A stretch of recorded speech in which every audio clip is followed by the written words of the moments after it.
staying safe and well. We've got a superhero film today, a reasonable budget, over $100 million. So, yeah, what do you get for that? Well, we've got something called Blue Beetle.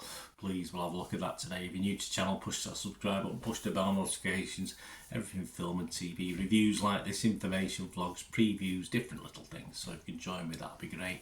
And if you can, guys, yeah, as I say, I literally earn pennies, and I do mean pennies from these things. I put a little bit of effort in, so it's always nice just to get a thumbs up or a like off you out there. So it'd be much appreciated. So do it now for me, even if you don't quite stick all the way through. But we're here to look at it, not just my opinion, but other people's opinions as well. I'll have my two pennyworth, of course, but it's all about what people in general are thinking about the Blue Beetle. Yes, a 12A certificate.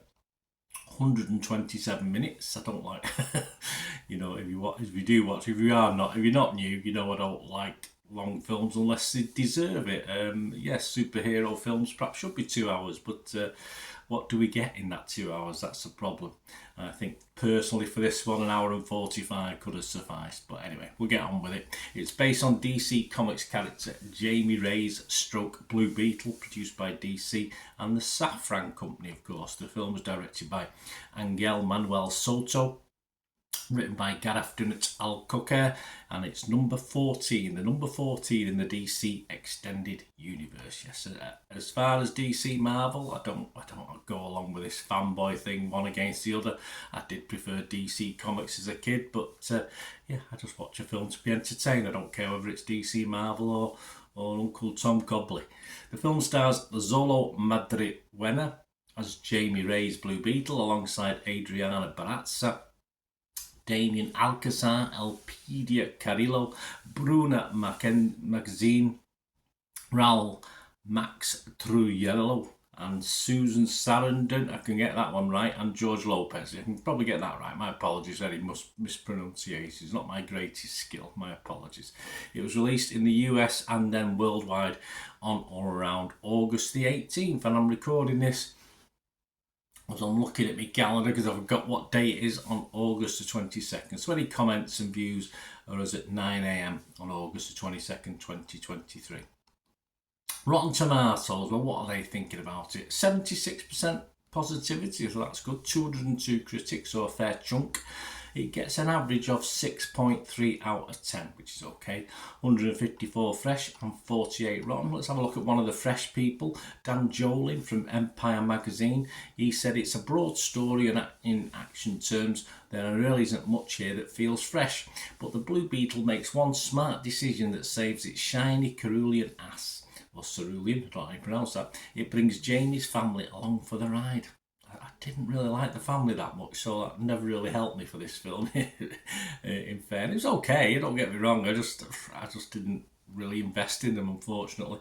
And one rotten, we've got Ed Potton from the Times here in the UK. He said Blue Beetle is the latest product of the superhero production line, and it's as tediously familiar as rail strikes and radio August. There you go. No, there's definitely no new bright slants on this one, that's for sure. The website consensus, led by Zolo Madriuena's magnetic performance in the title role. Really? Again, I found him a little not magnetic. Blue Beetle is a refreshingly family-focused superhero movie with plenty of humour and heart. Yes, there's plenty. I don't discount the heart in it. The humour, again, didn't quite work for me. I found it all a little bit boring from the family point of view. On Metacritic, the other site we look at, it's got an average of 61 out of 100, so just over that magical six figure I like to see. That's 49 critics, 29 were positive, 19 were mixed, a fair chunk, and just one negative. And it scored anywhere between 20 and 85 out of 100. Here's a positive. Mark Commode from The Observer, he gave it 80 out of 100. He said, Blue Beetle may be front-loaded with visual fireworks and neatly meld the practical and the virtual, but it's a likeable interplay between its down-to-earth characters. You see, I'm well out of step with everybody else on this. That gives the film oomph, making it more than just a Shazam-style romp. I like Shazam, in fairness. A mixed view. Slash Film's Whitney Seybold only give it 55 out of 100, which is okay.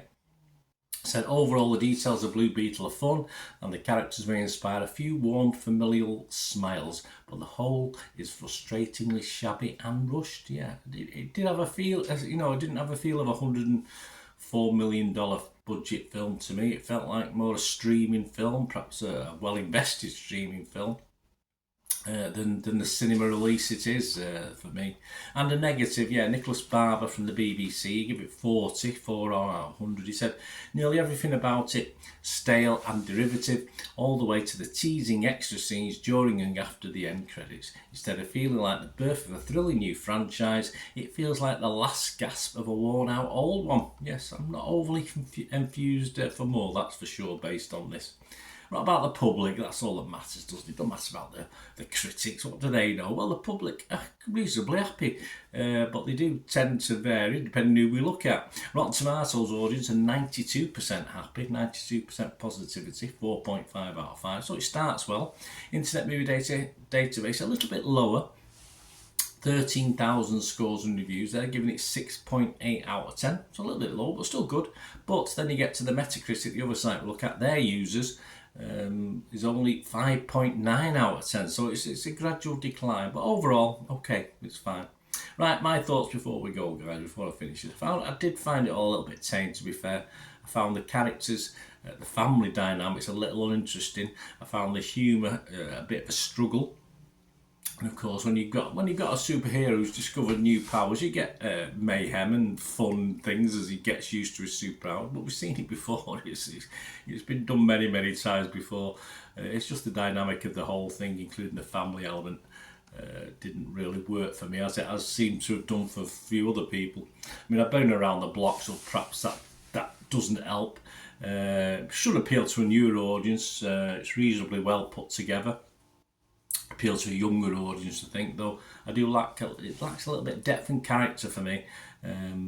For a breakout story, if you like, for a start of a possible franchise and a character, it just lacks a little bit of depth and interest for me.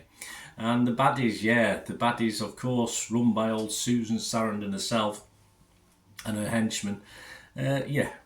Not the greatest baddies for me. I found them, like the rest of it, a little bit tame. Some very good action scenes though, I did like them. Some good sets.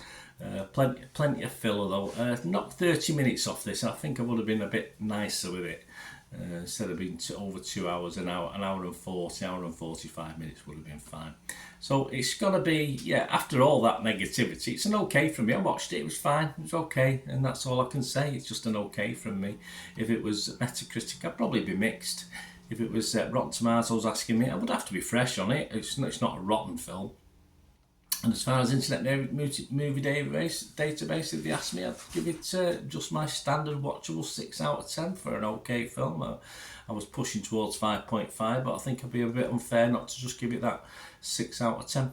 There you go, guys. Let me know what you think. Great to hear your opinions on the old Blue Beetle. There's some links, of course. We've seen it on the old Manchester City website as well. There are little links in with Manchester City on this. So I was hoping I could enthuse about it perhaps a little bit more than I did. But hey, at least we've still got City that's very good, haven't we? Anyway, thanks for watching, guys. Until we meet again, that's one thing, don't we? Please stay safe, everyone. Bye for now.